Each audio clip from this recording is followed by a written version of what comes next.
We know the Xenomorphs take on physical traits of their host, be it animal, insect, human, or any other life form. We've seen how they can adapt to their environment, and their sole purpose is to survive. We have seen new types of aliens that appeared in comic books, toy figures, film, and video games. You can say we've seen so many types of aliens by now that there really is no limit to different kinds of breeds, hybrids, or types. While a bunch of ideas do seem a little out there, we do have other sources that give us more believable alien types. But recently, one that caught my attention is another comic book story. What if a facehugger was attached to a vampire? What would the end result be? This is the story of Aliens versus Vampirella. It's another crossover between different franchises. Vampirella first appeared in 1969 under the wing of Warren Publishing, within their horror comics magazine, which was in black and white. It had around 113 issues until 1983 and would later shift to different publishers over the years. Over time, Vampirella became very popular, and it spawned countless stories during the 1990s up until now. She's one of the very few female vampires that used her powers to fight against evil. The opening scene shows two members of a cult within a vampire structure running away from something. This creature is an alien. One member is eliminated very quickly by the alien, but the other chooses to fight back. As he bites the alien's neck, its acid blood melts the vampire away. It seems that even vampires cannot heal fast enough from this type of damage. Vampirella travels from Earth and is sent to Mars Colony 1 to assist the humans in what could be the most important find in a century. The base they found beneath them is extremely old. They cannot give a definite age until further testing is done. Because it was underground, it was incredibly preserved. Vampirella is here to tell them what she can find out. She would meet other crew members by their first name, Jake, Suze, Vicky, and Lars. They start to gear up and prepare to check out the ancient base they call the Catacombs. The base they found was the ancient structure of the vampires we saw in the introduction. It's been closed off for an unknown period of time. The symbols and text they find are ancient, but Vampirella is able to read it. As they explore the structure, they find bodies strung up against the walls. They've been dead way too long, but something about the walls is different. It was not built by Nosferatu. It was made by something else. Suddenly, they hear cracking as the wall nearby falls apart and crumbles. It reveals a giant cave, and within are many alien eggs. This is something they've never seen before. They appear to be fossilized, and the scanners did not pick them up earlier. As they plan to seal the area off, facehuggers emerge and attack them. Even Vampirella becomes a victim. When they awaken, which is around 26 hours later, the team learns that a medical and evac team was called in right before the attack. Lars had sealed it off from within to prevent the other members from being attacked by these creatures. Lars says to them it was some kind of parasite. They were attached to every member down there. He tried to pull them off, but couldn't. Then hours later, they just shriveled up and fell away. He sealed them in another room, along with sealing the entrance to the egg layer. On top of that, the team topside issued a 48-hour mandatory quarantine procedure, so that means the team down there is on their own. Just then, Vampirella feels a strong pain in her chest. She holds onto it, and a chestburster makes its way from her body. Vampirella is the first one to go through a horrific experience. As the other team members go through this fate, they all perish, and the chestbursters all scurry off into the darkness. Meanwhile, Vampirella had barely survived, thanks to her vampiric powers, of course. In order for her to help anyone at this point, she needs to be at full strength. She needs to heal. She needs a sacrifice. The team up top plans to send an armed group once the time lock that Lars set up is open. But Vampirella has other plans. She and Lars agree to reset the time lock to buy them more time. Then they go hunting. When the time lock expires, the hatch opens, and a team of armed soldiers are there. Before they can all figure out what to do next, a full-grown alien attacks the team. As Vampirella and Lars make their escape from the aliens, she spreads her wings and flies to another area, carrying Lars with her. They seal a door behind them, and they are safe, for now. By using a new battery designed by the Wayland Corporation, they can use its power to fire up the view screens. These batteries are universal because they bridge gaps between contact points, regardless of their origin. They try and it works. As Vampirella reads out the text in her vampire language, she finds out this. The final post left behind was just a warning. The base was left in lockdown. The entire base also had heat sensors, possibly to find human escapees. The aliens, however, show up as purple icons. The last footage they see are a few more vampires holding their ground with weapons. They were not hunting these aliens. The vampires were the ones being hunted. Meanwhile, a team up top is deciding what they can do to help. With no answers from Lars or Vampirella, they are left to make their own decisions, and they come up with one. They might be able to create a toxic fog of ammonia, but they don't know if this will work on whatever is down there. By examining the rest of the vampire base, Vampirella locates what looks like a sleeping chamber. There might be survivors after all these years. It's possible, considering that Nosferatu do suspended animation very well.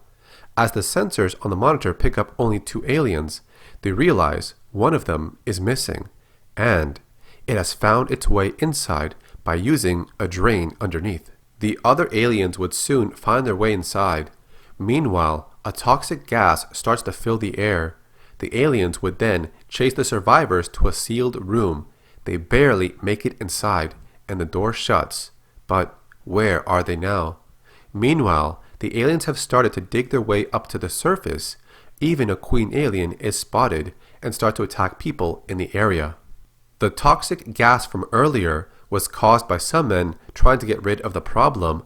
They realize Lars' wife will arrive soon, so they suit up and plan to retrieve his body. The only way to find out if it worked is to go down there. Vampirella and Lars would make their way through a hole created by the aliens.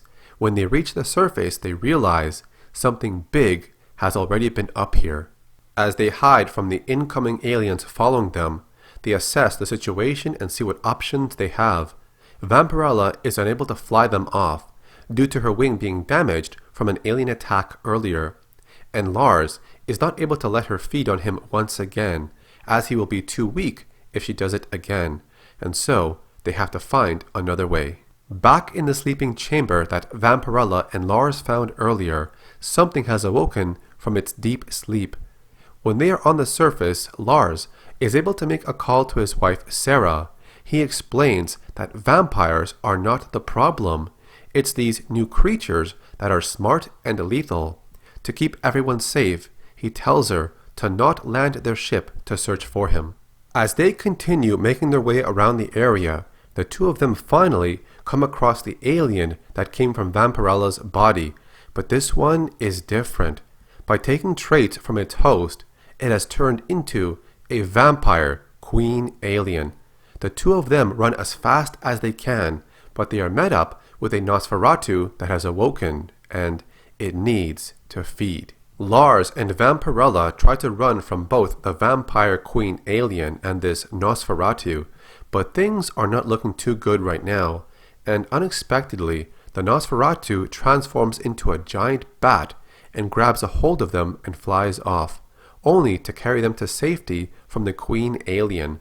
They crawl into a tunnel, but the Nosferatu reaches out to feed on Lars. Vampirella tells him this human creature belongs to her, as she already marked him with her own bite. She apologizes for her actions, but is allowed to feed later once they reach the base. Everything appears different to her. Much has changed since before she went into suspended animation. During a time long ago, her vampire people decided to leave Earth in search of another planet to colonize, a place where they could escape the light from the sun to be free from the Day Star. The prey they brought with them was delicate, and if they did not survive, neither would the Nosferatu. So their goal now was to find water. They did find water below, but they also found something else. These mysterious aliens left almost nothing of themselves behind, no books or even technology, apart from the stone ruins. So many of their kind had perished, destroyed violently around the torso area. The water they did find was pure, and it saved their human servants. It seemed as if everything was fine, but this did not last long. When she was nearing the end of her wake cycle, a new discovery was made. Alien eggs were found, and this was the beginning of the end. The facehuggers attacked some of their people, but the humans did not survive. Their food supply was at risk once again. One final message was sent back to Earth, to halt all flights to Mars. They could not risk contaminating their homeland, and then they returned to sleep in short shifts. When she entered her sleep, she did not expect to ever wake up. Lars's wife, Sarah, would call him and give him urgent news. The higher-ups in the company had told her that Lars had not survived, which was a lie, and their ship was cleared to land. Lars tells her to not land, as these creatures are extremely dangerous. As the vampire queen alien punctures the tunnel where they hide, its tail also impales the body of Lars. He expires in a violent and painful way. His wife sees him in his last moments alive. The blood from Lars had splattered onto the Nosferatu. She starts to regain her strength after feeding, and calls forth an army of rats. They would bite away at the alien eggs. The queen senses her children are in danger and runs back, attempting to save them. Even though Sarah's team was lied to, she still wants to save Vampirella and any survivors. Her plan is to go in with the drill ship, save anyone they can, and drop the explosive payload on the way out. Vampirella and the Nosferatu would get confronted by a team sent in. This team was under the impression that vampires had attacked all the people here, but they were just wasting time arguing, and just like that, without warning, the aliens attacked the armed men. They quickly group up, attempting to survive together. Vampirella and the Nosferatu would escape as facehuggers emerge from a broken door. Vampirella would explain that the beasts, which are the humans, now control Mars and Earth as well. This news is shocking to the Nosferatu, as her people once ruled over the humans, using them as slaves and food. As Sarah brings in the drill ship to pick them up for evac, there are 4 of them that need saving. The ship should be able to fit all 4, but they have to meet it mid-air. With the docking bay located on the other side of the base, it's quite a bit of traveling to get there. Their only option is to go there, while fighting off the aliens. They have 2 humans, 2 rifles, and 2 vampires. Things should be okay if they work together, but it's not long until the aliens find them and one member is eliminated from behind. With no way to help him, the other 3 run off. By using the M9B craft, they are able to move away from this area and make their way across the base. Because this craft is not in a condition to make deep space travel, as they are about to meet Sarah's ship mid-air, they are attacked by the vampire queen alien. She claws into the ship, tearing away at the outside. As one human gets sucked out into the sky, Vampirella flies out to capture him, only for Nosferatu to meet her in the sky. And she says to Vampirella, "Look at me. There's no place for me with them. My time is past. My family is dead. Tell the food beasts they should try not to screw everything up the way the Nosferatu did." Nosferatu would then fly off to fight the vampire queen alien, a battle of monsters. This served as a distraction for the humans to escape. Her sacrifice allowed others to live. The ones she ruled over, the humans, are the ones who are saved. Nosferatu and the vampire queen alien are destroyed when the explosive payload is dropped on them. And this is where the story is finished. The end. One last thing I want to point out is the vampires in this story seem to resemble Graf Orlok in the 1922 silent film Nosferatu, so it's possible Nosferatu served as an inspiration for their design. It's not the first time we've seen aliens with wings. The Kenner Products Company had produced toys from the Aliens franchise. Each toy had a small comic book strip within the packaging. One of the stories did show a flying queen alien. Another one was seen in the Aliens arcade game developed by Konami. Aliens Armageddon, which was a limited arcade shooter, also had a flying alien boss.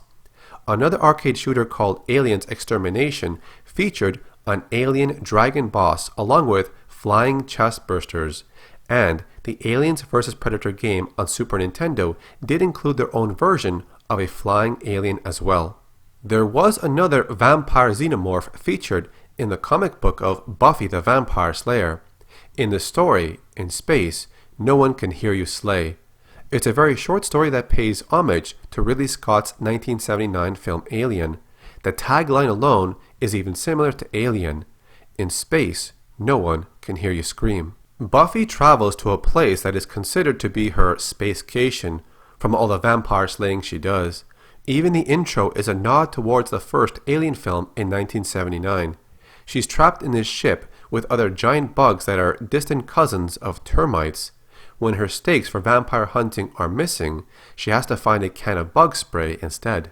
The xenomorph in the story is referred to as a bug pyre, which seems to be an alien born from a vampire host, possibly from the body of someone named Irene. As Buffy searches for the alien, she's armed with bug spray and a lighter. It seems to be a nod from Alien when Ripley is armed with a flamethrower.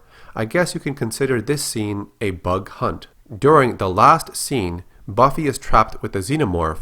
She slams a button to open the windshields. The exposure to sunlight then destroys the alien and it turns to dust, which gives more belief that it was a vampire alien. So that covers the story of Vampirella versus the Xenomorphs, the Vampire Queen Alien, and the Nosferatu. It was a pretty long story, but I like how they had a mix of different species, with humans, Vampirella, an unknown alien civilization, the story of the Nosferatu, and how they were linked to the aliens. There are some crossovers that don't transition over very well, but this is one story that I thought was really good, and I liked it. If you enjoyed the video, leave a like rating on it, and if you want to see more content around the lore within the Alien universe, you can subscribe to my channel and turn on notifications. Thank you so much for watching. This is Carlos or Acid Glow, and I'll see you in the next video.